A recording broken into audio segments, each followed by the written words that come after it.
So we're kind of working backwards too, to try and and are we, as critical scholars, is it wrong of us to go to the Gospels and try to pretend that we can parse out Paul? I think so. But when we look at Paul's letters, as someone who is, I mean, you're a classicist, so you're you know how to look at the classics, the Greco-Roman world, and in which these letters come up in, which you recently, not too long ago, when you were on before, talking about how the Gospels were written possibly by educated elites in some sense.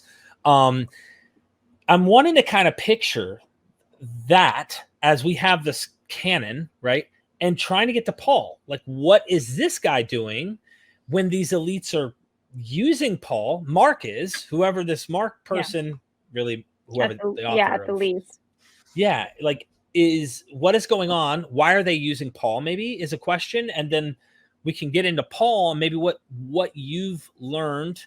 We can't talk about everything because there's a little sneak peek about something you're publishing soon about Paul and the moon and 1 Corinthians 15 and whatnot, just to tease people. But what do we do? Let's start with one question at a time in terms of this, and then we'll get to super chats once we're done having our little fun on Paul. Okay, so here, let's do this. Let me tell you a little bit about what do we know about this guy. Okay. And what do we think he was doing? And that kind of sets the historical landscape. And then we can think about canon and we can think about how he was used. So what we know about this guy is that he is highly educated relatively in the ancient world. So he's part of what's often called a retainer class. So he's not super elite, but he's kind of like right here.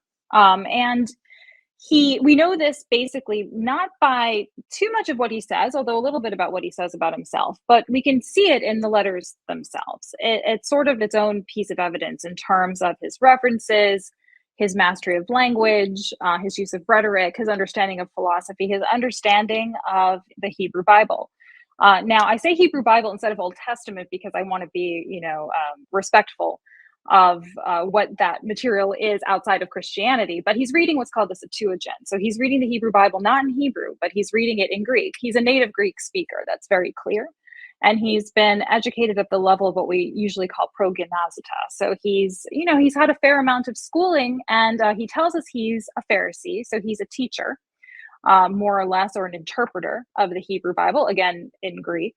And what that means, though, here's another one of those anachronistic, tricky things where we have later people like the rabbis claiming a legacy or a tradition that they themselves come from the Pharisees. And they tell us a little bit about that history. But somebody in the first century outside of Judea who's claiming they're a Pharisee, it's not exactly clear what that life would have been like. But more or less, he seems to be a worker for the aristocracy or for more elite persons.